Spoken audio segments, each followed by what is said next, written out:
Je suis Pierre Ouvrard de l'Université catholique de Louvain et je suis en doctorat en sciences agronomiques.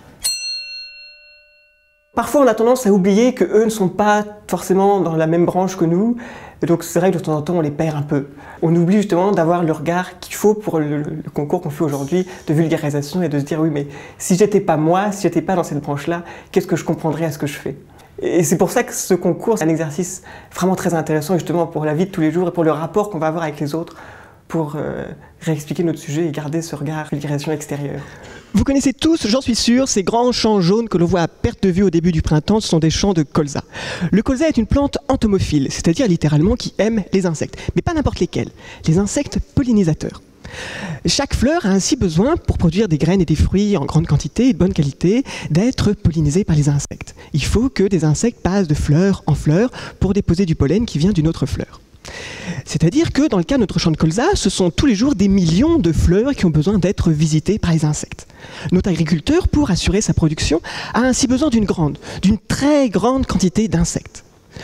Or, l'agriculture, comme on l'a conduit ces dernières décennies, est relativement violente avec les insectes. On les tue avec des insecticides, on arrache les haies dans lesquelles ils vivent, on détruit les fleurs sur lesquelles ils se nourrissent avec des herbicides, à tel point que l'on est aujourd'hui dans une situation très inquiétante de déficit de pollinisateurs. Nous n'avons clairement plus assez d'insectes pour polliniser correctement toutes nos cultures. Et ça continue ainsi, l'humanité va rapidement avoir de gros problèmes pour se nourrir. Alors, qui sont ces insectes pollinisateurs ? Apis mellifera, l'abeille domestique, me direz-vous sûrement, qui produit du miel, c'est vrai. C'est d'ailleurs l'insecte pollinisateur le mieux connu, car l'homme l'élève déjà depuis plusieurs milliers d'années. Et vous êtes tous, j'en suis sûr, déjà sensibilisés aux problèmes que rencontrent les apiculteurs avec le déclin des colonies. Mais il y a aussi beaucoup d'autres espèces d'insectes, comme les abeilles solitaires, les bourdons, les papillons, qui vont aussi visiter et donc polliniser nos cultures. Mais toutes ces espèces sont également en déclin. Il est donc grand temps d'agir. Alors certains vont me répondre, oui mais Pierre, dans le cadre de la PAC, la politique agricole commune, il y a déjà des MAE, des mesures agro-environnementales qui sont mises en place justement pour redonner à l'agriculture un côté plus vert, plus respectueux de l'environnement. Alors oui, c'est vrai, il y a des MAE qui sont mises en place par des décisions politiques. Et il y en a tout de même une en particulier qui a retenu mon attention, les bandes de parcelles aménagées, qui consiste à semer dans les champs des bandes de mélanges fleuris qu'on ne va pas traiter et qui vont fleurir pendant plusieurs mois. Alors super, me direz-vous, des fleurs pour les insectes, on est sauvés. Presque. Je dis presque parce qu'en fait on n'en sait rien.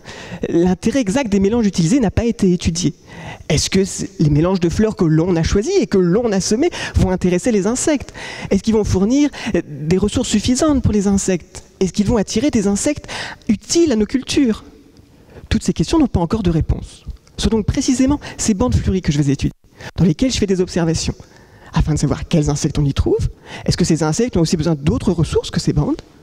Est-ce que ces insectes vont visiter nos cultures et jusqu'à quelle distance des bandes ils vont visiter les cultures et permettre d'améliorer les rendements de ces cultures? Bref, je cherche à savoir si, en réintroduisant des mélanges fleuris dans notre agriculture, on peut permettre de réaugmenter, d'améliorer le potentiel de production mondiale de colza. Je pense que ça a été assez fluide et j'ai réussi à tenir ma présentation, je vais rester dans les temps, et je suis resté à mon avis assez clair. La vulgarisation c'est un vrai exercice, que c'est pas quelque chose d'inné, c'est quelque chose qui se travaille et qu'on a quand même une chouette diversité de sujets de recherche qui se côtoient, que ce serait peut-être bien qu'on ait plus d'occasions de se mélanger entre disciplines.